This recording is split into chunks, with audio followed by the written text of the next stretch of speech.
500 বছর পর্যন্ত আল্লাহর গোলামি করেছে। তাইলে একটু বলবেন নি বাবা, যেই লোকটা 500 বছর ইবাদত করছে ওনার সামনে আমাদের হায়াত আছে না নাই?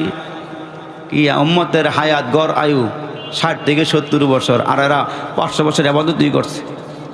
সুবহানাল্লাহ সুবহানাল্লাহ। এখন মুসলমান এই লোকটা বাড়িঘর ত্যাগ কইরা সাগরের মাঝখানে দ্বীপে চলে গেছে। সাগরের মাঝখানে দ্বীপে চলে গেছে যেন কোলাহল মুক্ত হয়, মানুষেরই কোনো গ্যাঞ্জাম হই হুল্লোড় না হয়, একেবারে যেন একাগ্র চিত্তে খুশুখুজুর সাথে নামাজ আদায় করতে পারে। উনি চলে গেছে দ্বীপের মাঝখানে একটা টিলার ওপরে। এখন বৈরাগ্যতা করার কোনো সিস্টেম নাই। আপনি পরিবারের জন্য ইনকাম করেন, খরচ করেন, এটার ভিতরে সব আল্লাহ পাক দান করেন। কিন্তু ওই একটা সময় বৈরাগ্যতা এটা এদের জন্য বৈধ ছিল, কিন্তু আমাদের জন্য বাড়িঘর ত্যাগ করে পোলামায়া ফালাইয়া জঙ্গলে জঙ্গলে ঘুরে ঘুরে ইবাদত করা এটা সিস্টেমের মধ্যে নাই। তা উনি একটা দ্বীপের মধ্যে, সাগরের মাঝখানে একটা দ্বীপ, ওই দ্বীপের মধ্যে গিয়া খুশুগুজুর সাথে নামাজ পড়ে আর আল্লাহর কাছে দোয়া করে, আল্লাহ সেজদার হালাতে মরণ দিও, আমার বডিটা সেজদার হালাতে অক্ষত রাখো, আমি যেন হাসরের ময়দানে সেজদা অবস্থায় আল্লাহ তোমার সামনে উঠতে পারি। আল্লাহু আকবার জোরে বলেন। এই আবেদের দোয়া আল্লাহর দরবারে কবুল হয়েছে। এই আবেদ ইবাদত করতে করতে দুনিয়া থেকে বিদায় হয়ে গেছে। আমার আল্লাহ বলেন, ফেরেশতারা রে, এই বান্দারে একটু খেয়াল করে কথা শোনেন, এই বান্দারে আমি মাফ করে দিলাম আমার রহমত দিয়া। সুবহানাল্লাহ। কি আমার রহমত দিয়ে আমি আরে মাফ করে দিলাম।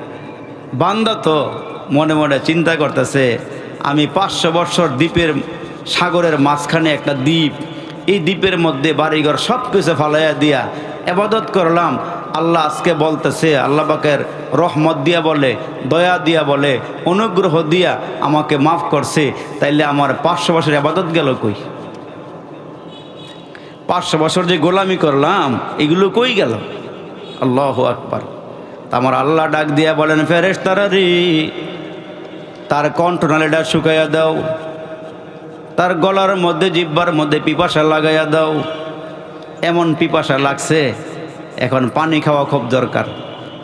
তাকাইয়া দেখে তার চোখের সামনে পানির গ্লাস ভাসতেছে। এখন পানিরও খুব দরকার, পানিও সামনে হাজির। এই পানির থেকে আওয়াজ আসতেছে, পানি পান করবানি। ওই আবেদ বলে, ভাই গলা এমন শুকাইছি, আমার পানি খুব দরকার, দেও পানিটা আমারে দাও। কিন্তু আওয়াজ হইতেছে, পানি পান করবা, 500 বছরের ইবাদত দিয়ে 1 গ্লাস পানি কিন্না খাওয়ান লাগবো। সুবহানাল্লাহ। না সুবহানাল্লাহ ডক বলা না, জোরে কর সুবহানাল্লাহ। 100 বছরের ইবাদত দিয়া এই লোক ডাক দিয়ে কে, ভাই 500 বছর কেন, আরো বেশি থাকলেও দিতাম, পানি দেও আগে, গলা শুকাইছে তো আগে পানি দাও। আরে আমার মুসলমান ভাইরা রে, ওই আবে ডেকে ডেকে বলে, ভাই রে তাড়াতাড়ি পানি দাও, পানি পান কইরা গলাটা ভিজাইয়া লই, জিহ্বাটা ভিজাই লই। কয় ইবাদত, কয় অসুবিধা নাই, সব ইবাদত লইয়া যাও, পানি পান করাও। এখন 1 গ্লাস পানি পান করছি, 500 বছরের ইবাদত দিয়া আর কে ইবাদত আসেনি? কথা কন নাকি আছে?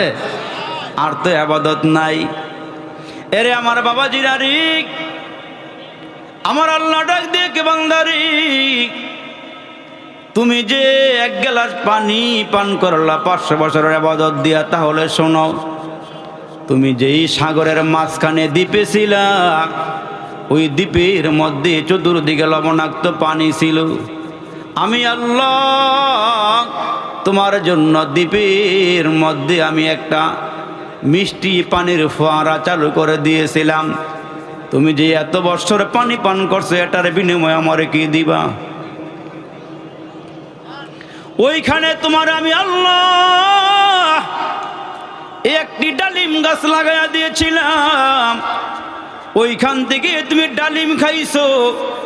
এখন বলো বান্দা, এর বিনিময়ে আমারে কি দিবা? ওয়াইন তাউদ্দু নি'মাতাল্লাহি লা তুহসুহা। আল্লাহ কয় 24 ঘন্টা মাছ যেমন পানির মধ্যে ডুবে থাকে, রে বান্দা বান্দি তোমরাও 24 ঘন্টা আমার নিয়ামতের মধ্যে ডুবে আছো। ফাবিআইয়ি আলাই রাব্বিকুমা তুকাজ্জিবান, তোমরা আমার কোন কোন নিয়ামত অস্বীকার করবা? কোন নিয়ামত অস্বীকার করবা? মিষ্ট তিক্ত জাল মশলা, দুধ মধু আর চিনি, মাছ গোস্ত ফলমূল যে কতই দিলেন তিনি। উদ্দেশ্য কেবল করব মোরা বন্দিগি, মৌলার প্রশংসা করি আমি আল্লাহ তাআলার, বিশ্ব জাহান পয়দা হুকুমে জাহার। ভূমণ্ডল নবমণ্ডল করিয়া সৃজন, মানুষকে দিলেন সবার ওপরে পজিশন। আরে সুখাদ্য যে দিলেন কত করিতে আহার, প্রশংসা করি আমি আল্লাহ তাআলার, বিশ্ব জাহান পয়দা হুকুমে জাহার। আল্লাহু আকবার বলেন। আমার আল্লাহ ডাক দিয়ে কে রে বান্দা, তোমারে আমি লবণাক্ত পানি পান করাই নাই, তোমারে আমি মিষ্টি পানি পান করাইছি। এরে বান্দা তোমার আমি ডালিম খাওয়াইছি, আরো কত কিছু খাওয়াইছি, এগুলোর বদলা দাও, প্রতিদান দাও। এরে বান্দা এগুলোর বিনিময়ে আমারে কি দিবা? ওই বান্দায় ডেকে ডেকে বলে আল্লাহ, মাওলারে দেওয়ার মতন কোনো কিছু আমার নাই, তোমার রহমত ছাড়া কেউ তোমার জান্নাতে যাইতে পারবে না। কিন্তু আল্লাহর গোলামি করা লাগবে, আল্লাহর হুকুম পালন করা লাগবে। জোহর পড়েছেন, আসর পড়েছেন, মাগরিব পড়েছেন, এশা পড়েছেন, ফজর পড়েছেন। আবার অনেক ভাই আছে ফজরও পড়ে নাই, জোহরও পড়ে নাই, আসর পড়ে নাই, মাগরিবও পড়ে নাই, এশাও পড়ে নাই। ঘুমিয়ে কাজা করিলাম ফজর, যখনই জাগিনি তখনই জোহর, হেলায় খেলায় কাটাইলাম আসর, মাগরিবি আজ শুনিয়া যান, এশাতে শামিল হও জামাতি, এখনো জামাতে আসরে স্থান। মুয়াজ্জিন পাঁচ বেলা আজান দিয়া দিয়া কয় হাইয়া আলাস সালাহ, হাইয়া আলাল ফালাহ। কিন্তু মুসলমান ভাইরা আপনারা আমরা ডাকে সাড়া দেই নাই, আল্লাহর হুকুম পালন করার জন্য আল্লাহর ঘরে যাই নাই। আমার আল্লাহ ডাক দিয়া কয় মানুষ, এই বান্দা হাসরের ময়দানে তোমার কি অবস্থা হবে তুমি একটু চিন্তা করছো নি? তোমরা যদি আমি মাওলারে আপন করিয়া কবরে যাও, তাইলে আমি আল্লাহ জান্নাতের সব নিয়ামত তোমাদেরকে দিব। জোরে জোরে কন্যা সুবহানাল্লাহ। এই আমার মুসলমান ভাইরা রে, হযরত ইব্রাহিম ইবনে আদহাম রাহমাতুল্লাহ আলাইহি, দেখেন মুসলমান একটা ঘটনার কারণে উনি আল্লাহওয়ালা হয়ে গেছে। উনি রাজ সিংহাসনের মালিক। প্রতি রাত্রে ওনার বিছানাটা ফুল দিয়া সাজায়া দেওয়া হইতো। যেই ফুলের মধ্যে ঘেরান আছে ওই ফুল দিয়া সাজায়া দেওয়া হইতো। মাথার দিকেও ফুল, পায়ের দিকেও গ্রানওয়ালা ফুল, ডাইনেও ফুল, বামেও ফুল, ফুল সজ্জার বিছানা ওনাকে করে দেওয়া লাগতো। কিন্তু একদিন খাদেমা ওই বাদশার বান্দিটা চিন্তা করে, এত বছর ধরে আমি বাদশার বিছানাটা সুন্দর করে সাজাইয়া দেই, কোনো দিন তো আমি এইখানে একটু শুয়ে দেখলাম না, কেমন মজা লাগে, কেমন মজা লাগে, কেমন ভালো লাগে, শুয়ে দেখি নাই। ওই বাদশার বান্দিটা ফুল সজ্জার বিছানার মধ্যে শুয়ে পড়ছে, শুয়া ঘুমায়া গেছে।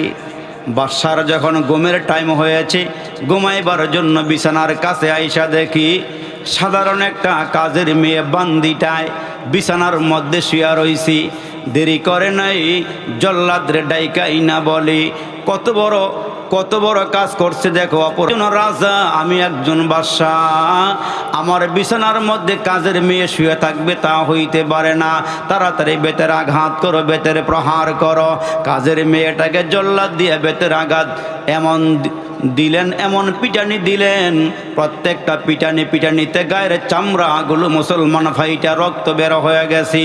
যত পিটায় ততই মেয়েটা, ওই কাজের মেয়েটা একটা বাড়ি দেয়, একবার হাসি, আর একবার পিটানি দেয়, আবার কাঁদে। বাদশা কয় তাজ্জুব, পিটানি দিলে হাসে আবার কাঁদে, এমন কেন? বারবার জিজ্ঞেস করে, এই মেয়ে তুমি কাঁদো কেন, আবার হাসো কেন? মেয়েটায় ডাক দিয়ে বলে, বাদশাহ আমি আপনার একটা হুকুম লঙ্ঘন করেছি, হুকুম অমান্য করেছি। আমি আপনার বিছানায় ঘুমাইছি একটু সময়ের জন্যে, আমি অপরাধ করেছি বিদায় আপনি আমারে পিটাইলেন। আমি তাকায়া দেখি গো, আপনি যে আল্লাহর কত হুকুম মানেন নাই, হাসরের ময়দানে আপনার অবস্থাটা হবে কি? আপনি যে আল্লাহর নাফরমানি করেছেন আমি ওই দিকে তাকে আবার হাসি আবার কাঁদি, আপনার অবস্থাটা মনে কইরা আমি হাসি আবার কাঁদি। একটু সময় আপনার বিছানায় শোয়ার কারণে আপনি আমারে পিটাইলেন, আপনি আমারে মারলেন। এরে বাদশাহ, আপনি আল্লাহর কত হুকুম পালন করেন নাই, রাজ বিছানার মধ্যে ঘুমাইছেন। হাসুরের ময়দানের একটু কথা চিন্তা করেন, ওইখানে আপনার অবস্থাটা হবে কি? আল্লাহু আকবার জোরে বলেন। এরা মুসলমান ভাইরারে আমার, এই একটা সবক সে গ্রহণ করেছে। দ্বিতীয় আরেকটা সবক হইল, ওই বাদশা রাতের বেলা ঘুমাইয়া আছি, চতুর্দিকে পাহারাদার। দেখেন না আমাদের প্রধানমন্ত্রীর বাসভবনের চতুর্দিকে কেমন পাহারা দেয়, ঠিক কিনা জোরে কোন? চতুর্দিকে পুলিশ রাতের বেলা পাহারা দেয়, যেন কোনো দুশ্মন ঢুকতে না পারে, কোনো শত্রু আক্রমণ করতে না পারে। ওপরেও পাহারাদার, চতুর্দিকে পাহারাদার। রাতের বেলা ওই রাস্তাগুলো বন্ধ করে দেওয়া হয়, কেউ যেন এখান দিয়ে যাইতে না পারে। এরে মুসলমান সতর্কতা কি? তো বাদশাও যখন রাতের বেলা ঘুমায়, চতুর্দিকে পাহারাদার দ্বারা করায় রাখে, যেন কোনো দুশ্মনের আক্রমণ না হয়। উপরেও পাহারাদার, নিচেও পাহারাদার। কিন্তু আল্লাহর কি খেলা, হঠাৎ করে গভীর রজনী বাদশার ঘুম ভেঙে গেল। ঘুম ভাঙ্গার পরে তাকায়া দেখি মুসলমান ঘরের মধ্যে শোয়া, চক্ষুটা খুলেছি, ছাদের মধ্যে কে জানি টুকটুক টুকটুক করে হাঁটে। ছাদের মধ্যে কে জানি টুকটুক করে হাঁটে, আওয়াজ হয়। কিরে, চতুর্দিকে পাহারাদার, চতুর্দিকে পাহারাদার, কে আমার ছাদের ওপরে উইঠা টুকটুক টুকটুক করে হাঁটে? মেয়ের দিকে আসো, পাহারাদারের দিকে আসো, ছাদের মধ্যে যাও। কে হাঁটে আমার ছাদের মধ্যে? কই কই স্যার, কোনো লোক তো দেখি না। কয় যাও গিয়ে দেখো। ছাদের মধ্যে গিয়ে দেখে একজন লোক ছাদের ওপরে টুকটুক করে হাঁটে। দারোয়ানরা জিজ্ঞেস করে, এই মিয়া, তুমি কোন দিক দিয়ে ছাদে উঠলা? আমাদের চুপ ফাঁকি দিয়ে কেমনে ছাদে উঠলা? কোন দিক দিয়ে উঠলা বলো? ওই মুহূর্তে ওই লোকটা ডাক দিয়ে কয়, আমি আমার একটি উট হারায় বলাইছি, ওটের তালাশে তোমরা বাদশার ছাদের মধ্যে আসছি, ওটটা তালাশ করি। নৈশ প্রহরীরা ডাক দিয়া কয়, মিয়া তুমি কি পাগল হয়ে গেছো নাকি? ওট হারাইলে জঙ্গলার মধ্যে যাও, যেখানে গাছ পানি আছে ওইখানে যাও। এই ছাদের সঙ্গে ওট হারানোর কি সম্পর্ক? কয় কি বলো? এইখানে কেন আমি আমার হারানো ওট পাবো না? কয় না।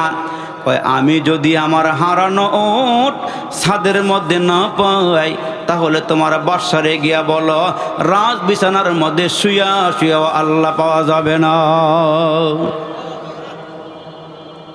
রাজ বিছানার মধ্যে শুয়া শুয়া আল্লাহ পাওয়া যাবে না।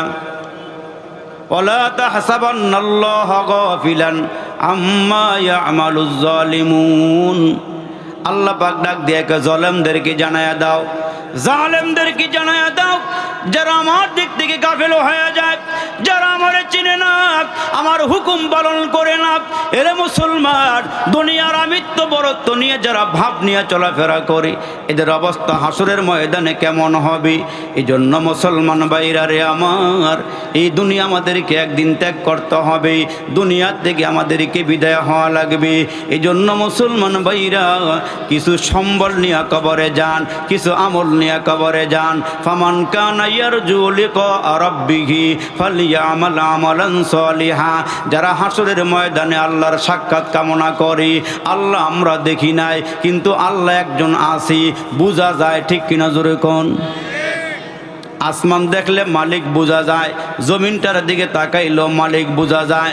অফি কুল্লি শাইইন লাহু শাহিদুন ইয়াদুল্লু আলা আন্নাহু ওয়াহিদুন।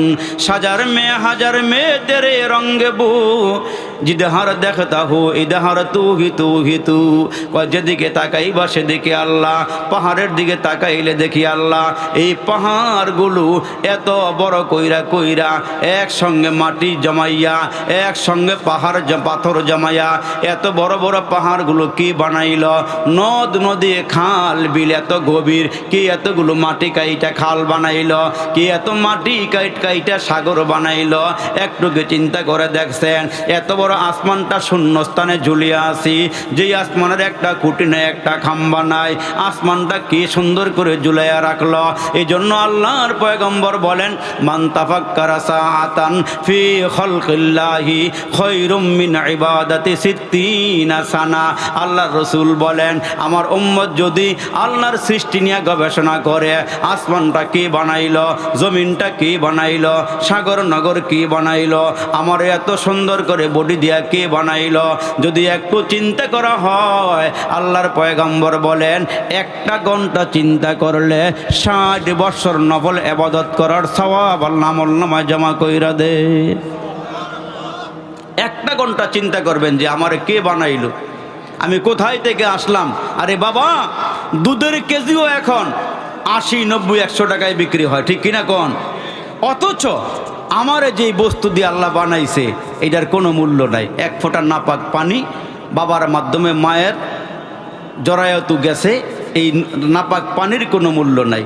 এটা আব্বা তার সন্তানের সামনে বলতে পারে না আমার কি দিয়ে বানাইছে, অথচ চেয়ারটা কি দিয়ে বানাইছে বলা যায়, সামিয়ানা কি দিয়ে বানাইছে তাও বলা যায়, মাউসগুলো কি দিয়ে বানাইছে তাও বলা যায়, এইটা কি দিয়ে বানাইছে বলা যায়, যেখানে বসা আছেন বসার স্থানটা কি দিয়ে বানাইছে তাও বলা যায়।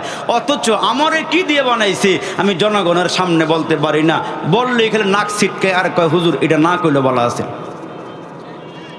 অথচ আল্লাহ পাক আপনারে আমারে এত সম্মান দিছেন, এত ইজ্জত দিছেন, অন্য অন্য সব মাখলুকগুলোকে আল্লাহ আমার গোলাম বানায়া দিছে। আর দুনিয়া খুলিকত লাকুম ওয়া আনতুম খুলিকতুম লিল আখিরা। আল্লাহ রসুল বলেন, দুনিয়ার সমস্ত মাখলুককে তোমার গোলাম বানায় দিয়েছি, আর বান্দা তুমি আমার গোলাম হয়ে যাইবা। জোরে কোন সুবহানাল্লাহ। তো মুসলমান ভাইরারে আমার, আল্লাহ নবীর রওজার কিনারায় গিয়ে ইমাম মালিক রহমাতুল্লাহ আলাইহি দাঁড়ায়া গেলেন, ওগো নবীজি, আপনি আল্লাহর পেয়ারা রসুল, আপনি দামি পয়গম্বর, আপনি একটু জানায়া দেন আমার মরণটা কখন হবে। যদি জানতে পারি আমার মরণের আরো অনেক দিন বাকি আছে, তাইলে আমি আরেকবার বাইতুল্লাহর জিয়ারত করে আসি। এই দরখাস্ত পেশ করে উনি চলে গেলেন। এরে আমার মুসলমান ভাইরারি, বাড়িতে যাইয়া আশিক রসুল ইমাম মালিক রহমাতুল্লাহ আলাইহি রাতের বেলা ঘুমাইয়া আছেন। ঘুমের ঘরে তাকায় দেখেন ঘরটা পুরো আলোকিত হয়ে গেছে আমার নবীর আগমনে। নবীজি ইমাম মালিকের কাছে চলে আসছেন, এরে মালিক, ইমাম মালিক রে, তুমি আমারে মহাব্বত করো, আমিও তো তোমারে মহাব্বত করি, তুমি আমারে ভালোবাসো, আমিও তো তোমারে ভালোবাসি।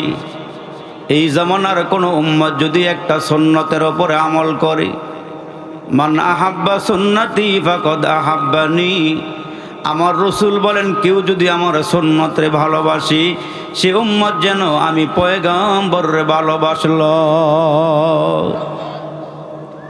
কিন্তু উম্মত আছে, সুন্নত নাই। সুন্নতকে আমরা জবাই দিয়ে ফলাইতেছি বন্ধুরা। ইমাম মালিক রহমাতুল্লাহ আলাইহি তাকায়া দেখেন অন্ধকার ঘরটা আলোকিত হয়ে গেছে আমার নবীর আগমনে। বিশ্ব নবী হযরত ইমাম মালিকের ঘরে পদার্পণ করেছেন, আসছেন। আয়েশা ডাক দেয়, ইমাম মালিক রে। নবীজি পবিত্র হাত মুবারক উঁচু করলেন, 5টা আঙ্গুল ইমাম মালিকরে দেখাইলেন। সুবহানাল্লাহ। 5টি আঙ্গুল দেখাইয়া নবীজি আর কিছুই বলেন নাই, বিদায় হয়ে চলে গেলেন। ইমাম মালিক রহমাতুল্লাহ আলাইহির ঘুম ভাঙ্গা যাওয়ার পর পেরেশান হয়ে গেলেন, বেচুইন হয়ে গেলেন। কিরে, আমার নবীজি ঘুমের ঘরে আমারে 5টা আঙ্গুল দেখাইয়া কি বলিয়া গেল, আমারে কোন দিকে ইঙ্গিত দিয়ে গেল? আমার হায়াত কি 5 দিন বাকি আছে নাকি? সুবহানাল্লাহ বলতেন না? নাকি আমার হায়াত 5 মাস বাকি আছে, নাকি আমার হায়াত 5 বছর বাকি আছে। নবীজি 5টা আঙ্গুল মুবারক দেখাইয়া বিদায় হয়ে গেলেন। ওই সময়ের একজন বড় আল্লাহওয়ালা ছিলেন, বড় শিক্ষিত, বড় আলেম ছিলেন ইবনে শিরিন রহমাতুল্লাহ আলাইহি। উনি সুন্দর করে স্বপ্নের ব্যাখ্যা দিতে পারতেন। ইমাম মালিক রহমাতুল্লাহ আলাইহি তার খাদেমকে ডাক দিলেন, এদিকে আসো, আমি একটি স্বপ্ন দেখেছি, এই স্বপ্নের ব্যাখ্যাটা হুজুরের কাছ থেকে গিয়া জেনে আসো, কিন্তু আমার নামটা বলিও না, আমার নামটা প্রকাশ করিও না, নিজেরে কেমন করে গোপন করেছে। এত বড় স্বপ্ন বিশ্ব নবী, রহমতের নবী ঘুমের ঘরে 5টি আঙ্গুল মুবারক দেখাইয়া অদৃশ্য হয়ে গেছে। এই স্বপ্ন যে আমি দেখেছি, এইটা আল্লামা ইবনে শিরিনের কাছে প্রকাশ করিও না। তুমি গিয়া বলবে একজন লোক এই স্বপ্ন দেখেছে, আপনি ব্যাখ্যা করে দেন। খাদেম গিয়ে যখন আল্লামা ইবনে শিরিন রহমাতুল্লাহ আলাইহির কাছে গিয়া স্বপ্নের ব্যাখ্যা জানতে চাইলেন, নাম প্রকাশ করে নাই, হুজুরের নামটা বলে নাই। কিন্তু ইমাম ইবনে শিরিন রহমাতুল্লাহ আলাইহি বুঝে ফেলেছেন এই জামানার মধ্যে এই স্বপ্ন ইমাম মালিক ছাড়া আর কেউ দেখতে পারে না। একমাত্র স্বপ্ন দেখলে উনিই দেখতে পারে এই স্বপ্ন। নবীর সঙ্গে বড় তাআল্লুক, বড় সম্পর্ক ভালো। এরে আমার মুসলমান বাবাজিরারি, আল্লামা ইবনে শিরিনের কাছেই হযরতের খাদেম গিয়ে উপস্থিত হলে খাদেম ডাক দিয়া কয়, হুজুর এই স্বপ্নের ব্যাখ্যাটা একটু বলেন। একজন ব্যক্তি স্বপ্ন দেখেছে, পেয়ারা নবী, রহমতের নবী ঘুমের ঘরে 5টি আঙ্গুল মুবারক দেখাইয়া অদৃশ্য হয়ে গেছেন, ব্যাখ্যা করেন। আল্লামা ইবনে শিরিন ডাক দিয়া কয়, নামটা কেন গোপন করলা? এই স্বপ্ন ইমাম মালিক ছাড়া আর কেউ দেখতে পারে না। হুজুর স্বপ্নের ব্যাখ্যা কি? নবীজি 5টা আঙ্গুল মুবারক দেখাইয়া কি বলে গেলেন? কলিজা টুকরা যুবকেরা রে, ইমাম মালিক রহমাতুল্লাহ আলাইহির ব্যাখ্যা, স্বপ্নের ব্যাখ্যাটা হুজুর এভাবে করলেন। মিয়া শোনো, নবীজি 5টি আঙ্গুল মুবারক দেখাইয়া বলিয়া গিয়েছেন 5টি জিনিসের জ্ঞান, 5টি জিনিসের ইলম আল্লাহ ছাড়া আর কারো কাছে দেওয়া হয় নাই। ইন্নাল্লাহা ইনদাহু ইলমুস সাআ, কিয়ামত কখন সংগঠিত হবে এটা একমাত্র আল্লাহই ভালো জানেন। ওয়ুনাজ্জিলুল গায়সা, বৃষ্টি কখন হবে এটা আল্লাহই ভালো জানেন। ওয়া'লামু মা ফিল আরহাম, মায়ের পেটে বাচ্চা ছেলে হবে না মেয়ে হবে, শুরুর দিকে কোনো ডাক্তারও বলতে পারে না, একমাত্র আল্লাহই ভালো জানেন। ওমা তাদরি নাফসুম মাযা তাকসিবু গাদা, আগামীকালকে আপনি কি খাবেন? এখন মাহফিলে চলে আসছেন রাতের বেলায়, এশার নামাজের পরে, এর মুসলমান ঘরের মধ্যে গিয়ে খানা খাবেন, মাহফিল শেষ করে খানা খাবেন নিয়ত করেছেন, কিন্তু আপনার বন্ধুর সঙ্গে দেখা হয়ে গেল। আপনি নিয়ত করেছেন ঘরে খানা খাবেন, বন্ধুর সঙ্গে দেখা হওয়ার সঙ্গে সঙ্গে বলে, বন্ধু গাড়িতে উঠো, তোমারে পুরান ঢাকায় নিয়ে কাচ্চি খাওয়াবো। নিয়ত করছেন ঘরে খাবেন, কিন্তু রিজিক তো আল্লাহ পুরান ঢাকা লেখা রাখছি। এই জন্য আল্লাহ ডাক দিয়ে কয়, এরে বান্দা, রিজিক কোন জায়গায় খাইবা, কখন খাইবা, তোমার বরাদ্দে কি লেখা আছে এটা দুনিয়ার কেউ জানে না, এটা জানেন আমার আল্লাহ। ওমা তাদরি নাফসুম মাযা তাকসিবু গাদা ওমা তাদরি নাফসুম বিআইয়ি আরদিন তামুত, কোন জায়গায় মরবেন, কখন মরবেন, দুনিয়ার কেউ না জানলেও জানেন কে? আওয়াজ দিয়ে বলেন না, জানেন কে? এই জন্য আল্লাহ বলেন বান্দা ওয়াবুদু রাব্বাকা হাত্তা ইয়াতিয়াকাল ইয়াকিন, মৃত্যু আসার আগে আগে তোমাদেরকে আমার ইবাদত করতে হবে। আইনামা তাকুনু ইউদরিকুমুল মাউতু ওয়ালাউ কুনতুম ফি বুরুজিম মুশাইয়াদা। এরে মুসলমান, পলাইবেন কোথায়, ভাগবেন কোথায়? এ দুনিয়া মিশে বলে ভাই শুধু আসার খেলাঘর। চোখ বুঝিলে দেখবি রে মনকে আপন কে বাপর। কোথা থেকে আগমন, কোথা যেতে হবে, কে আনিল কি কারণে জানা নাই ভাবি। ওরে ভোলা মন তাতে নিমগন মরণে স্মরণ কর। পলে পলে তর ফুরিয়েছে আয়ু, এখনো না হল ডর। নদীর পার ভাঙ্গে ওপার গড়ি, এই তো মালিকের খেলা। সকাল বেলার ধনীরে তুই ফকির সন্ধ্যা বেলা। আজি করব না করব না করব কালি, এইভাবে দিন গেল চলি।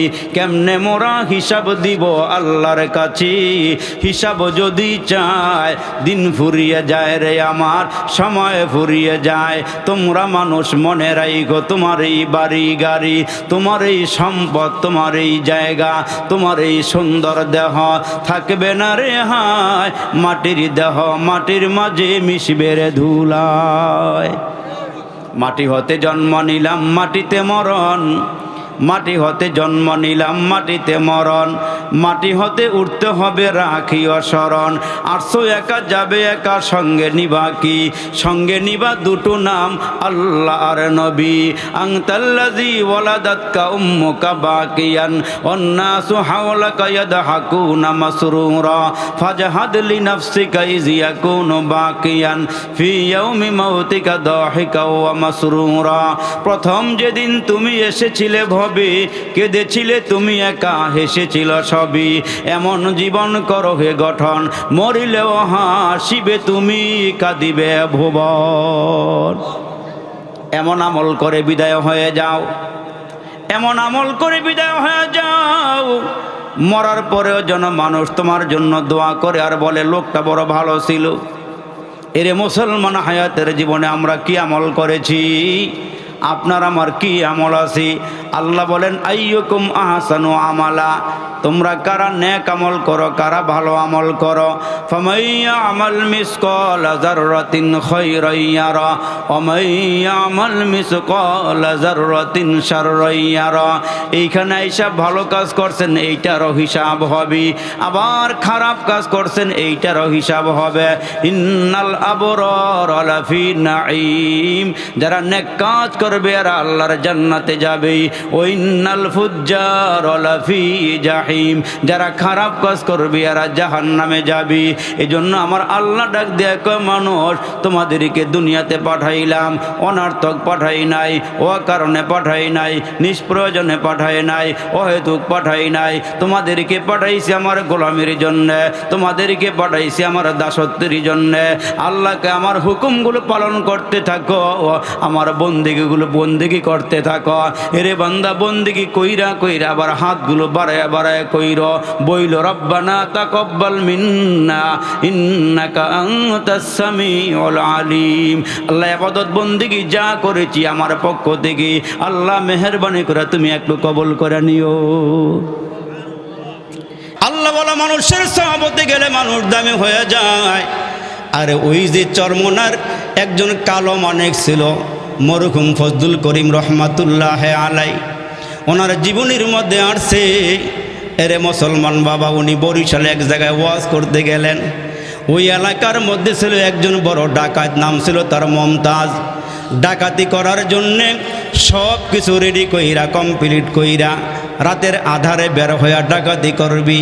কিন্তু হঠাৎ করে তাকায়া দেখি রাস্তা দিয়া টুপিওয়ালা যায়, দাড়িওয়ালা যায়। জিজ্ঞেস করে ভাই তোমরা কই যাইবা? কই আরে চরমনার কালো মানিক মরহুম ফজলুল করিম আসছে বয়ান করতে, আমরা আল্লাহওয়ালা মানুষটার বয়ান শুনতে রওনা দিছি। তো চোরাই ডাকাত বলতেছে এখনো তো রাত বেশি হয় নাই, এখন তো গেলে ধরা খাইয়া ফেলাবো, এখন যাওয়ার দরকার নাই, যেহেতু আর পরে যামু। তো হুজুরের একটা ওয়াজ শুনে গা, আরে বড় করে কোন সুবহানাল্লাহ সুবহানাল্লাহ। এ মুসলমান বাবাজিরা রে আমার, ওই মমতাজ ডাকাত আল্লাহ বলার ওয়াজ শোনার জন্য রওনা হয়ে গেলেন। ওয়াজ শোনার জন্য যখন রওনা হয়ে গেলেন, আপনারা যেমন মাঠের মধ্যে দামি মানুষ, জ্ঞানী মানুষ, শিক্ষিত মানুষ, সম্পদওয়ালা মানুষ, ক্ষমতাওয়ালা মানুষ, ইজ্জতওয়ালা মানুষ, যে যেখানে জায়গা পাইছেন সেখানেই বসে গিয়েছেন, এই মমতাজ ডাকাত এক কর্নারে গিয়া বসিয়া মরহুম পিসাব হুজুরের বয়ান শোনা শুরু করে দিলেন। আরে ওই দিন আল্লাহর বান্দা জান্নাত জাহান্নামের এমন বয়ান দিছেন, মাঠের মানুষগুলো গইরায়া বয়ান শুনিয়া কান্না শুরু করে দিল। আরে ডাকাইতের মনটা এমন নরম হইছে, তার চোখ দিয়া গড়ায়া পানিগুলো পড়া শুরু হয়ে গেছে। যখন আল্লাহর ওলি মুনাজাত দিয়ে মাহফিলটা শেষ করে দিলেন, এই মমতাজ ডাকাত হুজুরের পাশে গিয়া কয়, হুজুর আপনার সঙ্গে একটু কথা বলতে চাই। কয় কি কথা বলবা? কয় আজকে যত ওয়াজ করছেন দেখলাম আপনি আমার বিরুদ্ধে ওয়াজ করছেন, আজকের বয়ান যা করছেন এটা আমার বিরুদ্ধে করছেন। হুজুর ডাকাতির কথা বললেন, আমি তো ডাকাতি করি। ও হুজুর আপনি জিনার কথা বলেছেন, আমি তো জিনাও করি। ও হুজুর আপনি বলেছেন যারা সুদ খায় ঘুষ খায়, আমি ওই কাজগুলোও করি। মরহুম হুজুর ডাক দেখে, বাবা তোমারে তো আমি চিনি না, তোমারে কোনো দিন দেখি নাই, তোমার বিরুদ্ধে আমি কেন ওয়াজ করব, কেন কথা বলবো? কয় হুজুর আপনার বয়ান আমার কলিজার মধ্যে এমন লাগছে হুজুর, আমি তওবা করার জন্য আপনার সামনে এসে হাজির হয়ে গেছি। ও হুজুর আমি যদি এখন তওবা করি, বাকি জিন্দগিটা ইবাদত দিয়া কাটায়া দেই, আল্লাহ আমারে মাফ করবেনি। ও হুজুর না বুঝি আমি ডাকাতি করেছি, সন্ত্রাসী করেছি, সুদ খাইছি, ঘুষ খাইছি, জিনা করছি, এমন সুন্দর বয়ান তো আমি জীবনে কোনোদিন শুনি নাই গো হুজুর। আপনি যেই বয়ান দিয়েছেন আমার মন বলে জান্নাত জাহান্নামটা আমার চোখের সামনে ভাসমান হয়ে গেছি। হুজুর জাহান্নামের আগুন এত কঠিন, ও হুজুর কোন হুজুর তো আমার এমন করে বয়ান করে শোনায় নাই। ও হুজুর আল্লাহ আমারে মাফ করবেনি? কয় হ্যাঁ তোমার আল্লাহ মাফ করে দিব। সুবহানাল্লাহ জোরে বলে। কয় আল্লাহ আমার গুনাহ মাফ করবেনি?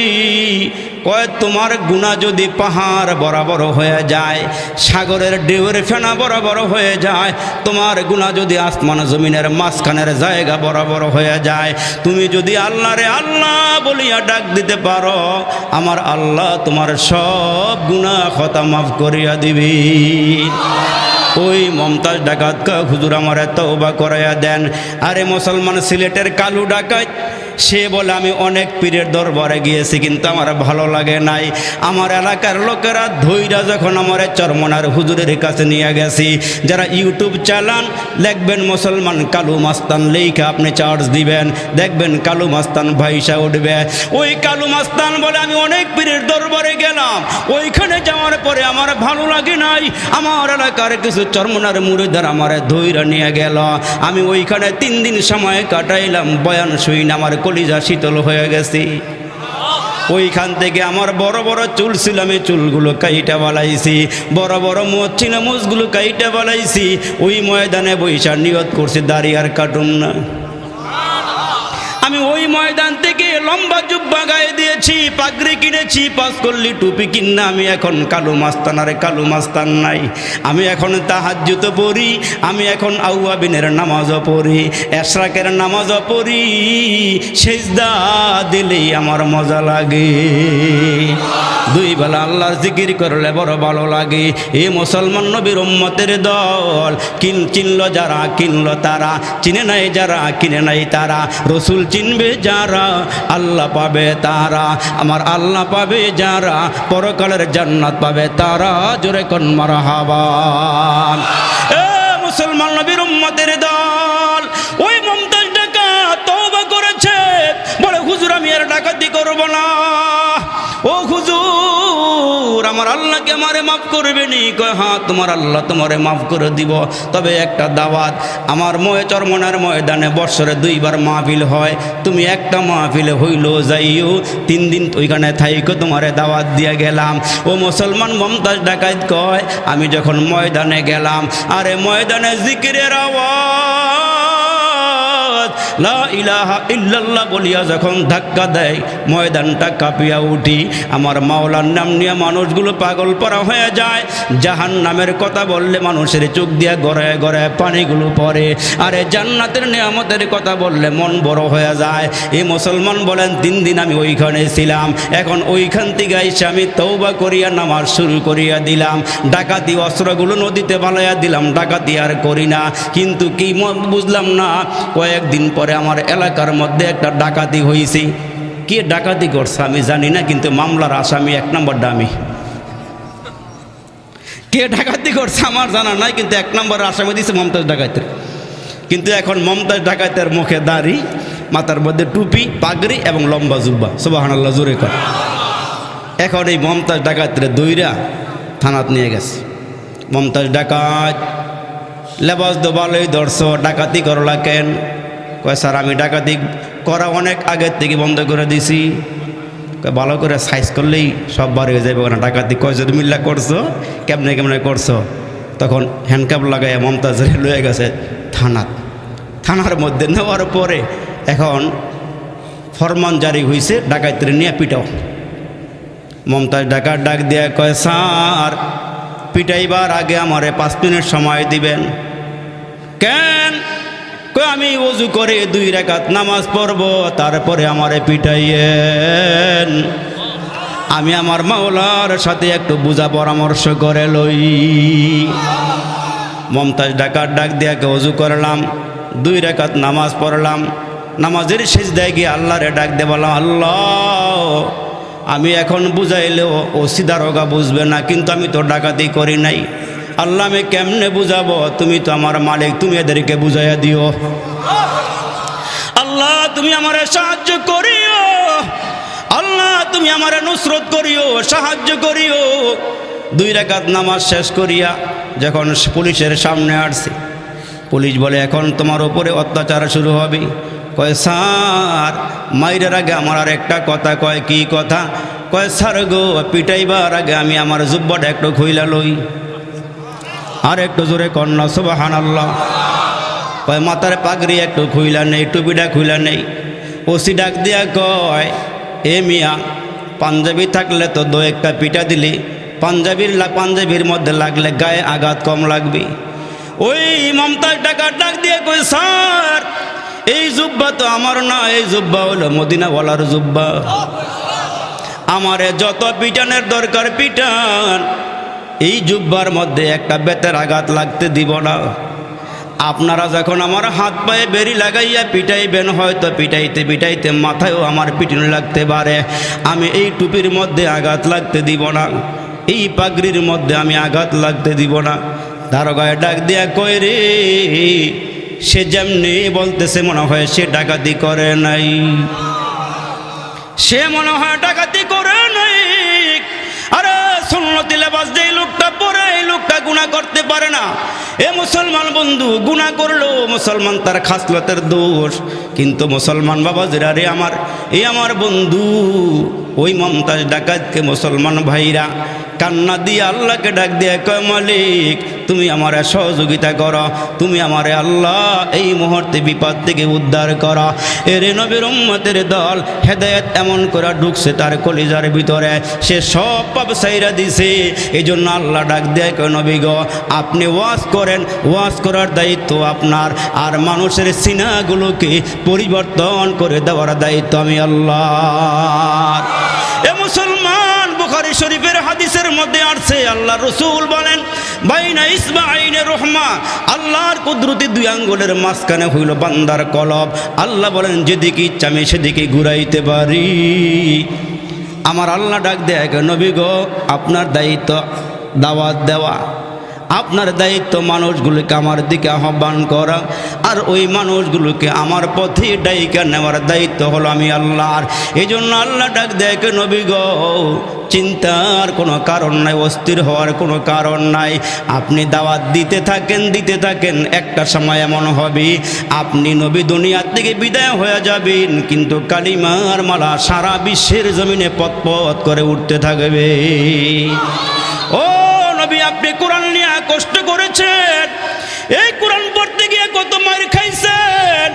ও নবীজি মক্কার জমিনে মানুষগুলো আপনারে থুতু মারছে, ও নবী রাস্তার মধ্যে কাটা পুতিয়া রাখছে, ও গো নবীজি সেজদার মধ্যে গেলে আপনি ঠিকমতো সেজদাও করতে পারেন নাই, আপনার গলার মধ্যে ওটের পচা নারী বুড়িগুলো পেঁচাইয়া রাখছি, নবীজি সিজদার থেকে মাথা উঠাইতে পারে না, সাহাবীরা দুর্বল, আওয়াজ করে কথা বলতে পারে না।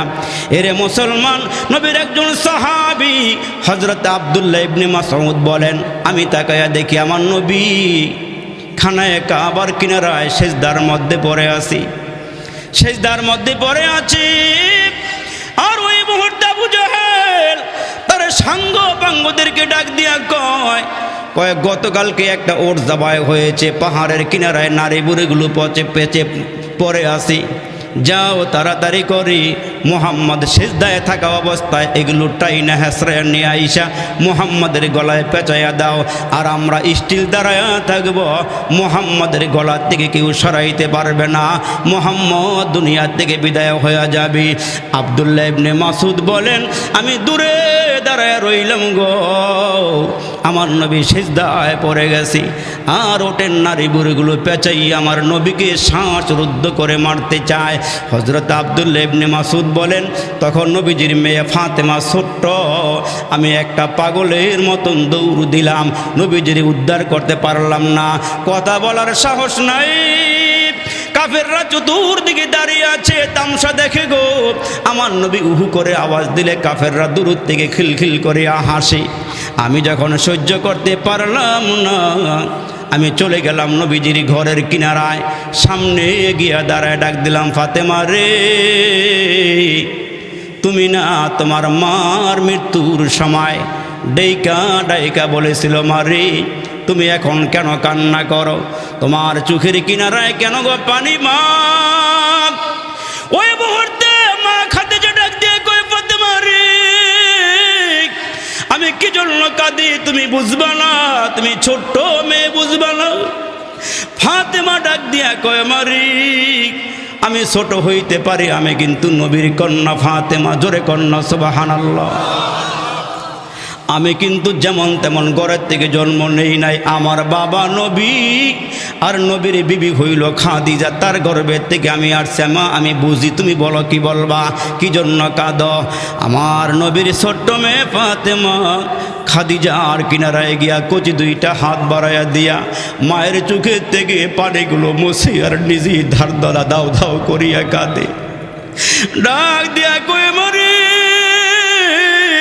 তুমি আমার মা, নবী আমার বাবা গো, তোমাদের চোখে পানি দেখলে আমি সইতে পারি না। এ মা কেন কাঁদো বলো? মা খাদিজা ডাক দিয়া কয়, ফাতেমারি তোমার আব্বারে আমি ঘর থেকে বের করিয়া দিয়া দরওয়াজার সামনে তোমার আব্বার জন্য দাঁড়াইয়া থাকি, আমি জানি রে ফাতেমা, এই মক্কার জমিনে আল্লাহ ছাড়া তোমার আর আব্বার কেউ নাই। এ ফাতেমা রে, আল্লাহ ছাড়া তোমার বাবার সহযোগিতা করার মতন কেউ নেই। এ মা তুমি বলো কি জন্য কাঁদো গো মা, কান্নার কারণটা কি বলো? এরে নবীর উম্মত, ১৫০০ বছর আগে আমার নবী বিদায় হয়ে গেছে, নবী দেখি নাই। আমার নবীর দুঃখের কথা শুনে যদি ১ ফোঁটা ২ ফোঁটা চোখের পানি পড়ে যায় রে বাবা, এই চোখের পানি তোমাকে জাউসরের ময়দান থেকে আমার নবীর কিনারায় পৌঁছায় দিবে। এ মুসলমান বন্ধুরা রে, আমার নবীর জন্য গাছ কাঁদে, মাছ কাঁদে রে বাবা, আমার নবীর জন্য মুসলমান জংলার হরিণী পর্যন্ত কাঁদে, বাঘ বাঘিনী পর্যন্ত কাঁদি। ফাতেমা ডাক দেয়া কয়, মারি এখন তুমি কেন কাঁদো বলো? ফাতেমা ডাক দেয়া কয়, কেন কান্না করো? মা খাদিজা ডাক দিয়ে কয়, ফাতেমা রে, তোমার আব্বা যখন কালিমার দাওয়াত নিয়ে ঘর থেকে বের হয়, আসার আগ পর্যন্ত আমি বিশ্রাম নেই না, আমি খানাও খাই না। এ ফাতেমা রে, আমি এজন্য কাঁদি রে ফাতেমা, তোমার আব্বার থেকে আমার বয়স বেশি। এ ফাতেমা, কোন সময় জানি আমি দুনিয়া থেকে বিদায় হয়ে চলে যাই, আমি এজন্য কাঁদি, আমি মরে গেলে তোমার বাবার কে দেখা দেখা রাখবি, কে তোমার বাবারে পাহারা দিবি? ছোট্ট মেয়ে ফাতেমা কচি কণ্ঠে ডাক দেয়া কয়, মারে তোমার চোখে পানি দেখলে আমি সইতে পারি না, মা তোমার চোখের পানিগুলো মুছে ফেলো।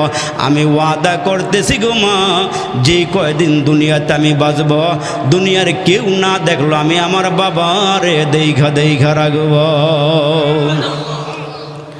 হযরত আব্দুল্লাহ ইবনে মাসউদ বলেন, আমি একটা দৌড় দিলাম, দৌড়াইয়া যখন আমি আমার নবীর ঘরের কিনারায় দাঁড়াইলাম, দরওয়াজায় গিয়ে আওয়াজ দিলাম, ঘরের ভিতর থেকে কচি কণ্ঠে ফাতেমা ডাক দিয়া বলেন, কি?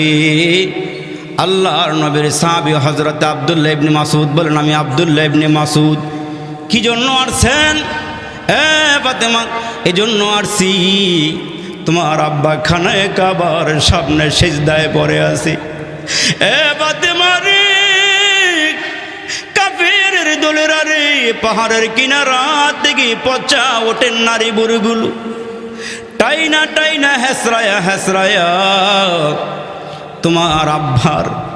তোমার আব্বার মাথা, তোমার আব্বার দেহটা ডাইকা পালাইছে, দেখা যাইতেছে না।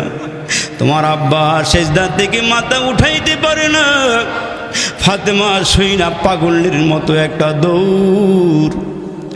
দৌড়াইয়া আমার নবীর কিনারায় গিয়া দাঁড়াইয়া কচি হাত দিয়া ওঠেন নারী আস্তে টান দিলাম, তাই না দেখি আমার বাবার মাথা মোবারকটা দেখা যায়।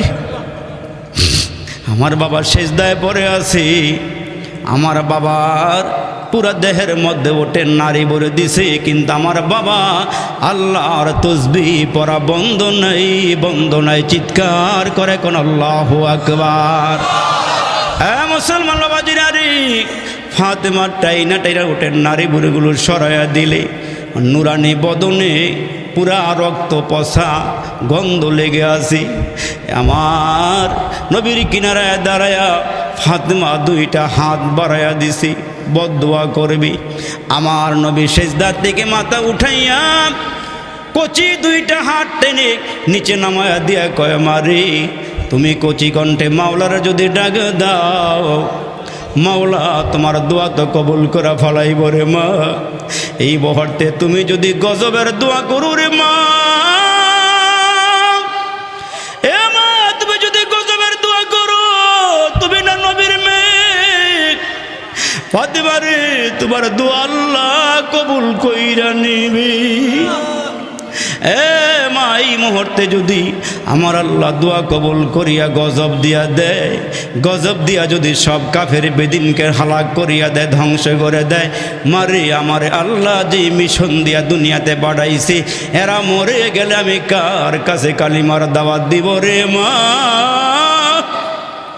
হেদায়েতের বাণী আমি কার কাছে শোনাবো রে মা? মারে হাত নামায়া ফালাও। ওই রহমতের নবী মানুষগুলোকে এক আল্লাহর দিকে ডাকে। রসুল ডাক দিয়া বলেন, আনা আখিযুন বিহুজাজিকুম আনিন নার। আমার উম্মতেরা গুনাহ করতে জাহান্নামের কিনারায় পৌঁছে গিয়েছি। আমি আমার দুইটা হাত বাড়াইয়া আমার উম্মতগুলোকে জাহান্নাম থেকে টানা হেসরা করি জান্নাতের পথ দেখাইছি। জোরে কন্না আল্লাহু আকবার। এই জন্য আমার আল্লাহ ডাক দেয়, নবী গো, আপনি মানুষকে কালিমার দাওয়াত দিতে থাকেন। এখন যদিও কেউ কালমা না পড়ে, একটা সময় এমন হবে যেমন আমার নবীর ওপরে কখনো পূর্ণাঙ্গ সূরা, কখনো এক আয়াতে কারিমা, কখনো মুসলমান 2 আয়াত 3 আয়াত 5 আয়াত যখন নাজিল হওয়া শুরু হলো, আমার নবীর কাছে সূরা রহমান যেদিন নাজিল হয়ে গেল, জোরে কোন সুবহানাল্লাহ। কোরআন শরীফের জাতীয় সঙ্গীত সূরা রহমান নাজিল হয়ে যাওয়ার পরে আমার নবী ডাক দিয়া কয়, সাহাবীরা রে, কে পারবা সূরা রহমানটা খানায়ে কাবার সামনে দাঁড়ায় তেলাওয়াত করিয়া কাফেরদেরকে শোনাইয়া দিবা? কোন সাহাবী সামনে আগায় না, কারণ কোরআনের আয়াত শুনাইলে কাফেররা মারে, পাথর মারে, ইট মারে, চর মারে, থাপ্পড় মারে, কেউ সামনে আগায় না। জীবনের হুমকি নিয়ে আসেও কেউ সামনে যেতে চায় না। ওই যে নামটা বললাম হযরত আব্দুল্লাহ ইবনে মাসউদ, বকটারে টান করে দাঁড়ায়া কয়, নবী গো এই সূরাটা আমার মাধ্যমে খানায়ে কাবার সামনে তেলাওয়াত হবে। আমি আল্লাহ ছাড়া কাউকে ডরাই না, কাউকে ভয় পাই না। डरते नहीं दुनिया में मुसलमान किसी से, डरते नहीं दुनिया में मुसलमान किसी से, जब दिल में है दौलत ईमान नबी से। जोरे कौन अल्लाहु अकबर।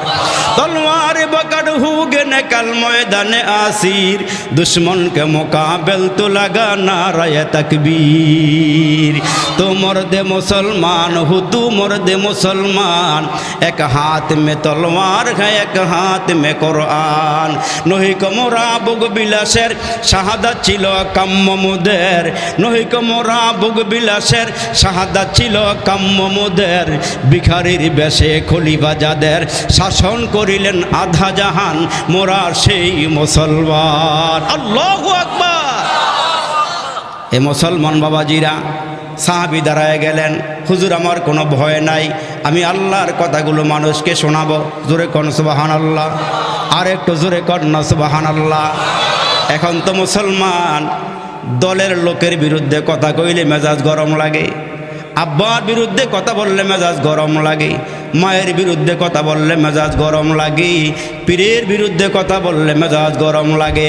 আমরা যুবক যারা আছি, আমরা কোরআন প্রেমিক যারা আছি, আমরা নবী প্রেমিক যারা আছি, মাঝে মাঝে আমার নবীর নিয়ে কটূক্তি করা হয়, মাঝে মাঝে আমার নবীর গালিগুলুজ করা হয়।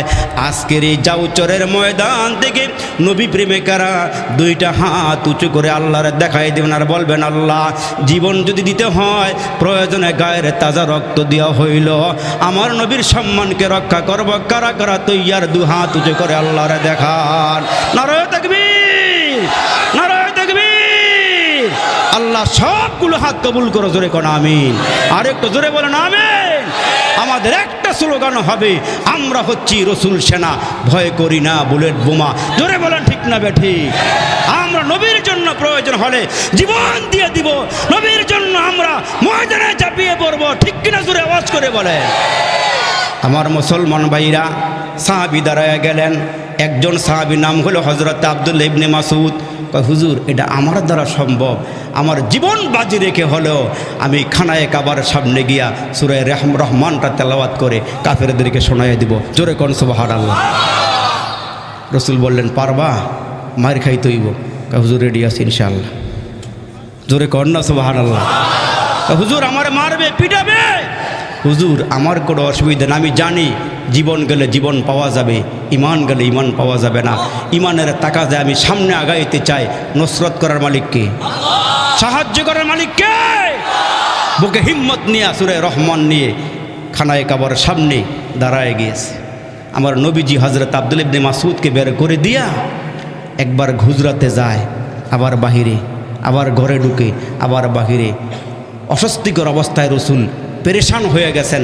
সাহাবীরে পাঠাইলাম, না জানি কি হয়। সাহাবী জীবন বাজি রেখে চলছে তো চলছে, খানায়ে কাবার সামনে গিয়া সূরা রহমান তেলাওয়াত শুরু করে দিচ্ছে। কোরআন শরীফের জাতীয় সঙ্গীত, যে সূরাটা আল্লাহ এই রাসূল প্রেমিকদেরকে, কোরআন প্রেমিকদেরকে দাওয়াত দিয়া জান্নাতের দারুস সালাম জান্নাতে আপনাকে আমাকে সবাইকে নিয়ে বলবেন, তোমরা দুনিয়াতে যেমন সম্মিলন করেছ, সম্মিলনে কোরআন তেলাওয়াত শুনেছ, তা আমি রাসূল বলতেছি, আমি আল্লাহ বলতেছি তোমাদেরকে নিয়ে আমি একটা সম্মিলন করব ওই দারুস সালাম জান্নাতের মধ্যে। আর ওইখানে আমি এই সূরা রহমানটা তেলাওয়াত করে আমার বান্দাবান্দিকে শোনাই দিই। আর একটু জোরে কর না সুবহানাল্লাহ। ওইখানে কি মজা লাগবে, কি স্বাদ লাগবে। আল্লাহু আকবার। দাউদ নবীকে দিয়ে আল্লাহ শুরু করবেন, তারপরে আমার নবী পড়বেন, তারপরে এই সূরা রহমান। এটা একটা শব্দ আল্লাহ বাড়াইয়া দিয়া আজকে আমরা পড়ি আর রহমান আল্লামাল কোরআন খলাকাল ইনসান, কিন্তু আমার নবী জান্নাতের মধ্যে একটা শব্দ বাড়াইয়া দিয়ে বলবেন আনার রহমান। সুবহানাল্লাহ, জোরে কর। আনার রহমান, আমি তোমাদেরকে রহমান, তোমাদেরকে আমি তেলাওয়াত করে শোনাইতেছি। আল্লাহু আকবার। তা আব্দুল্লাহ ইবনে মাসউদ জীবন বাজি রেখে কি বাঁচলে গাজী, মরলে শহীদ। শহীদের তামান্না প্রত্যেকটা মুসলমানকে রাখতে হবে। রাসূল বলেছেন, মাম্মাতা ওয়ালাম ইয়াগজু ওয়ালাম ইউহাদ্দিস বিহি নাফসাহু মা তাআলা শুবাতাম মিনান নিফাক। যারা শহীদের তামান্না রাখে না যে আমার মরণটা শহীদের মরণ হোক, সে মুনাফেক অবস্থায় মরলো, রাসূল কয় তার জন্য আমার কোনো আফসোস নাই। নাউজুবিল্লাহ, জোরে বলেন। যেন মরতে যেহেতু হবে কোরআনের পক্ষে মরব, আলেম ওলামার পক্ষে মরব, নবীর পক্ষে মরব, দ্বীনের পক্ষে মরব। জোরে বলেন ঠিক না বেঠি? যেটা আমাদের একদিন মরতেই হবে, আমরা কোরআনের জন্য মরব, ঠিক কিনা? জোরে আওয়াজ করে বলে। তো সাহাবী গিয়েছেন, দাঁড়ায় গেছে, দাঁড়ায়া উঠি জীবন বাজি রেখে তেলাওয়াত শুরু করেছেন। আল্লাহু আকবার। সাহাবী যখন তেলাওয়াত শুরু করছেন, আরে সাহাবীদের কণ্ঠে আল্লাহ এত মজা, এত স্বাদ ঢুকাইয়া দিয়েছেন, তেলাওয়াত শুনলেই কাফেররা পঙ্গপালের মতো দৌড়াইয়া চতুর্দিকে চুপি চুপি চিপায় চাপায় এদিকে সেদিকে দাঁড়ায় কোরআন তেলাওয়াত শুনতো। জোরে কর সুবহানাল্লাহ। সূরা রহমানের তেলাওয়াত যখন শুরু হয়েছে, আবু জাহেল্লায় খবর পাইছে, আওয়াজ পাইয়া এক কিনারায় দাঁড়ায়া দাঁড়ায়া কোরআন তেলাওয়াত শুনতেছে আর বলতেছে, পড়া মজা লাগতেছে তো, পড়া শেষ হোক, তারপরে যা করার করব। কিন্তু আল্লাহু আকবার, আল্লাহ পাক এই সূরা ওনার দ্বারা কেন পড়াইছেন, এটার ভিতরে আল্লাহ পাক একটা হিকমত রেখে দিয়েছেন। সুবহানাল্লাহ, জোরে বলে। আমার আল্লাহর তো হিকমত, ওই হিকমত আমার নবীরে শিক্ষা দিয়েছেন। এই জন্য নবীজি জিহাদের ময়দানে গেলে রসুল বলতেন, বাথরুম কম বানাইবা আর চুলা বেশি বানাইবা। সাহাবীরা কে হুজুর বাথরুম কম বানানোর উদ্দেশ্য কি আর চুলা বেশি বানানোর উদ্দেশ্য কি? কয় চুলা বেশি বানাইলে যারা গুপ্তচর কাফেরের পক্ষ থেকে আইসা দেখে আমরা কোন অবস্থায় আছি, চুলা বেশি জ্বললে এরা মনে করবে কত সাহাবী জেনে আইছে, সাহাবীকে কত রান্না হইতেছে। আর বাথরুম কম করে বানাইয়া লাইন ধরে খাড়ায় থাকলে এরা মনে করবে কত মানুষ জেনে আইছে। জোরে কোন সুবহানাল্লাহ। নবীর এই হিকমত ছিল। আল্লাহু আকবার, জোরে বলেন। আরে সাহাবীদেরকে যুদ্ধের ময়দানে পাঠাইছে, একদিন দুই দিন তিন দিন পার হয়ে যায়, বিজয় হইতেছে না, বিজয় হওয়ার পথে হইতেছে না। এক সাহাবী গিয়ে হুজুর বীর বিক্রমে যুদ্ধ করতেছি, বিজয় তো হয় না, কি করতাম? রসুল কয়, তোমাদের মধ্যে মনে হয় কোনো আমল ছুটে গিয়েছে। এক সাহাবী কয়, হুজুর একটা আমল ছুটে গেছে গা। কয় কোন আমল? কয় হুজুর ওজুর সময় যে মেসওয়াক করি এটা ছুটে গেছে গা। সুবহানাল্লাহ, জোরে কোন। কয় তাহলে মেসওয়াক শুরু করে দাও। সাহাবীরাও ফজরের আগে উঠতে তাহাজ্জুদ পড়ব, মেসওয়াক করতেছে। আর কাফেরদের পক্ষ থেকে গুপ্তচর আইছি, দূরের থেকে ফলো করে দেখে একটা করে গাছ লইয়া মেসওয়াক করতেছে সাহাবীরা। আর জোরে কর সুবহানাল্লাহ। কাফেরদের চোখে মেসওয়াককে আল্লাহ গাছ বানাইয়া দেখায় বলতেছে, কাফেররা কয় থাকবি না ভাগবি, থাকবি না ভাগবি। এরা দৌড়াই গিয়া কয়, দেখাইছে মোহাম্মদের উম্মতেরা যে গাছ লইয়া দাঁত দাঁড়াইতেছে, আস্তা খাইয়া লাগবে। জোরে কন সুবহানাল্লাহ, সুবহানাল্লাহ, জোরে কন। আস্তা খাইয়া বলাইব, তাড়াতাড়ি করে ভাগ। আল্লাহু আকবার, আল্লাহু আকবার, সুবহানাল্লাহ, সুবহানাল্লাহ। তো সাহাবী গিয়া কোরআন শরীফ পড়তেছে, পড়া শেষ। আবু জাহেল্লার সামনে দাঁড়ায় বলে, তোমার এত বড় সাহস দুলে কাটায়, চেয়ার আমগো, গদি আমগো, পুলিশ আমগো, র্যাব আমগো, বিডিআর আমগো, সব প্রশাসন আমগো। মোহাম্মদের অস্ত্র নাই, মোহাম্মদের ঘরের চুলার মধ্যে আগুনে জ্বলে না, খানা হই নাই, পেট পিট এক লাগা লাগিয়া রয়েছে, ক্ষমতা আমগো, বাহাদুরি আমগো। এত বড় আস্পর্ধা মোহাম্মদের, আমাদের বাপদাদার ধর্মের মধ্যে চুনকালি লাগাইয়া এক আল্লাহর দাওয়াত দিব, অসম্ভব। লাগাইছে এক থাপ্পড়। নাউজুবিল্লাহ, জোরে কর। সাহাবীর কানপট্টি বরাবর একটা থাপ্পড় দিয়ে কান্ডা ফাটায় ফেলেছে। কান যখন ফাইটে গেছে, রক্ত বার হয়ে গেছে। আব্দুল্লাহ ইবনে মাসউদ প্রতিবাদ করার সুযোগ নেই, তার কারণ ক্ষমতায় এরা। এখন কানপট্টিতে ধইরা আব্দুল্লাহ ইবনে মাসউদের চোখের মধ্যে পানি, হাইটা হাইটা আমার নবীর সামনে আসছে। নবীর তো আগের থেকেই টেনশনে আছে, একবার ঘরে যায় আবার বাইর হয়। মুসলমান ভাইরা রে আমার, হুজুরে পুর নূর সাল্লাল্লাহু আলাইহি ওয়াসাল্লাম একবার হুজরাতে আবার বাগিরে সাহাবীর জন্য পেরেশান হয়ে গেলেন। দূরের থেকে আমার নবী তাকায়, দেখে গো সাহাবীর দুই চোখের মধ্যে পানি, আবার কান দিয়া রক্ত পড়তেছে। এই দৃশ্যটা দেখে আমার নবী রাহমাতাল লিল আলামিনের চোখের মধ্যে পানি এসে গিয়েছে। সাহাবীও কান্দি, আমার নবীও কান্না করি, দুজনের চোখের মধ্যে পানি আর পানি। এই মুহূর্তে আল্লাহ ডাক দেয়, জিবরাইল রে, সিদরাতুল মুনতাহা থেকে পাখাগুলো বাড়ি দিয়া নবী আর সাহাবীর মাঝখানে দাঁড়ায় একটা হাসি দিবা। এইটা আবার কি কারবার? সাহাবীও কান্দে, নবীও কান্দে, আল্লাহকে তুমি কি একটা হাসি দিবা? জিবরাইল কাল্লা এইটা কে লেগা? এইটা এখন কইতাম না, আমার নবীরে মক্কা থেকে মদিনায় নেওয়ার পরে আমি এই খবরটা দিব। হ্যাঁ, জোরে বড় করে কোন সুবহানাল্লাহ। হাসি দেওয়ার কারণটা আমি বলবো। আল্লাহু আকবার। মুসলমান বাবাজিরা রে আমার, নবীও দাঁড়ানো, সাহাবীও দাঁড়ায় আছে। মাঝখানে জিবরাইল দাঁড়ায় ডাক দিয়ে কয়, আসসালাতু ওয়াসসালামু আলাইকা ইয়া রাসূলুল্লাহ। ওগো আল্লাহর নবী। কান্দেন কেন? কান্দেন কেন? আপনার সাহাবী কান্দেন কেন? জিবরাইলকে তো আল্লাহ সব বলে দিছে। আয়া জিজ্ঞেস করে, আবার কাটা গায়ের মধ্যে লেবুর রস দিলে একটু খুব ভাল লাগে না? ভাল লাগে বলে। কি ভাল লাগে না খারাপ লাগে? দুইজনে কান্দে, জিবরাইল মাঝখানে দাঁড়ায় একটা বেটকে দাঁড়িয়েছে। ভাই হাসো কেন? কয়টা আমার আল্লাহ কইতে না করছে। বড় করে কয় না সুবহানাল্লাহ রে, কইতে না করছে। আল্লাহু আকবার। আমার মুসলমান ভাইরা রে, কাফেরদের অত্যাচার যখন বাড়িয়া গেল, সাহাবীরা ঘরেও থাকতে পারে না, খালি পিটায় আর মারে, ঘর থেকে বের হতে পারে না। সাহাবীরা হিজরত করে হাবশা দেশে রওনা হয়ে গেল, কোথাও গিয়া শান্তি পায় না।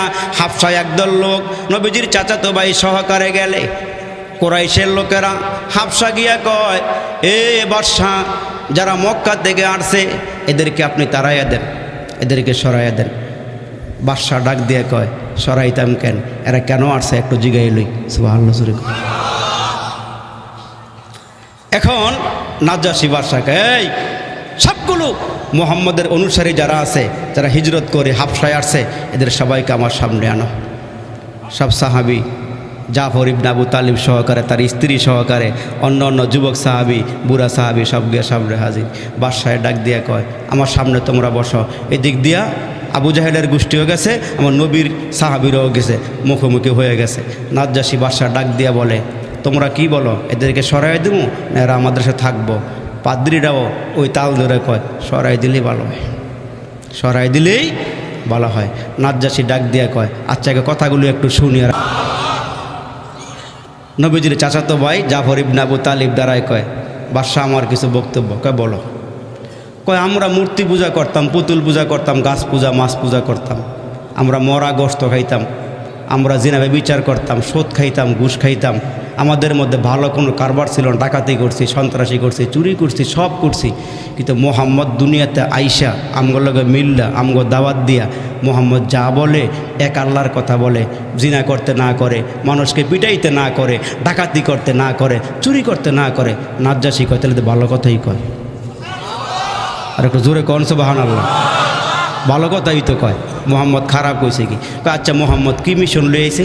কয়, মোহাম্মদ একটা কোরআন তেলাওয়াত শোনায়, এটারে আমাদের ভাষায় কোরআন বলে। গীতা, মহাভারত, রামায়ণ, ত্রিপিটক, বাইবেল, বিজ্ঞানিকা, টেস্টামি, ওল্ড টেস্টামেন্ট, নিউ টেস্টামেন্ট, অথর্বে, সামবেদ যা আছে সব বেদের থেকে আলাদা। আরে জোরে কোন সুবহানাল্লাহ। এই কয়, এটা আলাদা। কয় কি?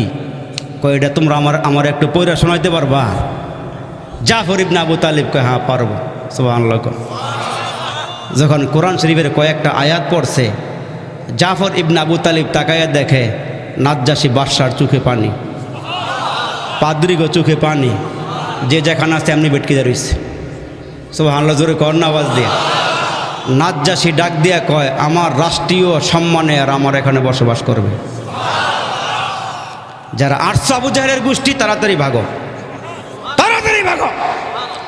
এখন মক্কা নগরীর অবস্থা বড় খারাপ। সাহাবীরা আস্তে আস্তে হিজরত করতেছে। আমার নবীও হিজরত করে চলে গেছে। যাওয়ার পরে আমার নবী ডাক দিয়া কয়, রসুল, সাহাবী এখন 10,000 হইছে, আপনি একটা স্লোগান দিয়া মক্কার দিকে রওনা দেন। বড় করে না করলে কইতাম না, জোরে কন। সাহাবী কয় হাজার? 10,000 হইছে। এখন ইসলাম ধর্ম কি বাড়ি হইছে। নবীজি একটা স্লোগান দিয়া যান, আর এই 10,000 লইয়া একটা কালিমা লইবেন, বিজয়ের মালা, বিজয়ের কালিমা লইয়া যান।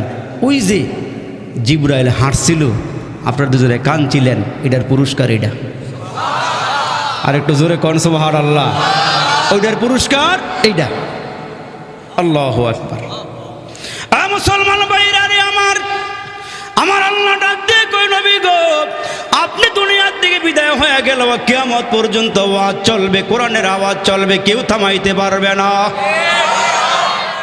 যোগে যোগে অনেক চেষ্টা করছে কোরআন খতম করতে, উলামায়ে কেরামরে ধ্বংস করতে। একদিনে 1 লাখের ওপরে আলেম ফাঁসির কাস্টে ঝুলাইয়া শেষ করতে পারে নাই। আমার আল্লাহ ডাক দিয়ে কয়, কোরআন নাজিল করেছি আমি, কোরআন হেফাজত করব আমি। জোরে আওয়াজ করে কোন আল্লাহু আকবার। কোনো মুসলমান যদি কোরআন হেফাজত নাও করে, করবেন কে? আর হুজুর আওয়াজ করে বলেন, করবেন কে? দুনিয়াতে একটা মাদ্রাসা নাও থাকলে, একটা মসজিদ নাও থাকলে, একটা আলেম আলেম নাও থাকলে, তাবলীগ না থাকলে, চরমনায় না থাকলে, উজানি না থাকলেও আল্লাহ বলেন আমি আমার কোরআনকে কিয়ামত পর্যন্ত হেফাজত করব। ভারতবর্ষে বহু চেষ্টা করছে কাফের বেদিনের দলেরা, কিন্তু আল্লাহু আকবার, সব আলেমকে বিনিশ করে দেওয়ার পরেও একজন মানুষকে, মানুষের দেহ বড় না, লাশও বড় না, আল্লাহ ডাক দিয়ে কয় তোমার দ্বারা হিন্দুস্তানে বড় মাদ্রাসা করো। সুবহানাল্লাহ, জোরে কর। কাসেম নানতুবি রহমাতুল্লাহ ছোট মানুষ, লাশে গেছে তেমন বড় না, ডাক দিয়া কয় এই হিন্দুস্তানে তুমি মাদ্রাসা চালু করো। আরে একজন ছাত্র আর একজন হুজুর দিয়া গাছতলায় বসাই দিছে। হেরা জবাল্লাহ, জোরে কয় না রে। আরে একবার সুবহানাল্লাহ, জান্নাতে একটা ফল গাছের মালিক। আরেকবার কোন বড় করে কোন সুবহানাল্লাহ। ছাত্র আর ওস্তাদ দিয়ে বসাই দিছে। বসায় দেওয়ার পরে কাসেম নানতুবি তো নবী প্রেমিক, রাত্রে ঘুমায় রয়েছে। ঘুমের ঘরে আমার নবী আয়া কয় আমার লগে আইও। জোরে কর, জোরে কর, জোরে কর, আমার লগে আইও। ঘুমের ঘরে কাসেম নানতুবি দেহে নবীজির হাতে একটা লাঠি। কি কি কি লাঠি? আমার লগে আইও। হাত ধরে নিয়া একটা রেখা টান দিছে। রেখা টান দিয়ে কয় এখানে মাদ্রাসা হইব। এখানে কি হইব? মাদ্রাসা হইব। এখন এটা যখন দেখাই গেছে, কাসেম নানতুবি বলেন ঘুমে দুইটা দিকে দাগ এখনো আছে। আরো জোরে করো সুবহানাল্লাহ, দাগ এখনো আছে। তা কাসেম নানতুবি রহমতুল্লাহ আলাইহির একজন মামা ছিল, হ্যাঁ, উনি আল্লাহওয়ালা বানর ছিল, ওনারে দিয়া বৃত্তি রাখছে। সুবহানাল্লাহ, জোরে কর। ওনারা দিয়ে কী রাখছে? বৃত্তি রাখছে। এখন মাদ্রাসায় এলাকা যারা আছে, যেই কয়জন লজিং রাখে এই কয়জন মাদ্রাসায় ভর্তি করে, বাকি যারা আয়ে একবার ফেরত দেয়। কিন্তু কাসেম নানতুবি চিন্তা করে আল্লাহ মাদ্রাসা বড় করতেইব, আর ছাত্রকে ফেরত দিলে আল্লাহ মায়া লাগে, মানে দুঃখ লাগে, কষ্ট লাগে। অনেক আলেমরা এমন হয়েছে কয় খাওয়ন দিয়েন না, আমাকে একটু পড়ার সুযোগ দিয়ে, খাওয়ন দিয়েন না, পড়ার সুযোগ দিয়ে। রাতের বেলা আরে বড় বড় আল্লাহওয়ালারা মনীষীরা ক্লাস শেষ কইরা বাজারে গিয়ে ঘুরা দেখে যেই এলাকাতে, যেই গলিতে ফল বিক্রি করে তরমুজের বাকল খায়, ওই আম খাওয়ার পরে যেই চোকলা ফালায় রাখে, এগুলো খাইয়া খাইয়া এরা দিন শিখছে। সুবহানাল্লাহ, জোরে কর। তো হুজুর চিন্তা করতেছেন মাদ্রাসা একটু বড় করা দরকার। আমাকে মজিব সাহেব হুজুরে যখন এইখানে আসছে তখন ছোটো আসিল, এখন মার্শাল্লাহ এলাকাবাসীর দান দক্ষিণায় কত বড় মাদ্রাসা হয়েছে। এখন জানার লাইন বড় হুজুর বলতেছে ইনশাল্লাহ হুজুর মেশকাত খুলবো, শিক্ষক পাইছেন ভালো, ছাত্র আছে মার্শাল্লাহ, এলাকাবাসীও ভালো। তাই কাসেম নানতুবি আল্লাহ এমনি কি চলবো, একটু আগ্রহে যাই। নিজের টেহা পয়সা যা আসলে সব মাদ্রাসার লেগে খরচ করছে। খরচ করার পরে এখন চিন্তা করতেছে না এমনি হইতো না, আমার বারণ দরকার। সব হুজুরকে ঘুম পাড়াইয়া উনি রাতের 12টা বাজে আস্তে করে গামছায় কান্দে লইয়া রেল লাইনের যেন গিয়ে আইসা ট্রেন থামে এন গিয়ে কুলিগিরি করে।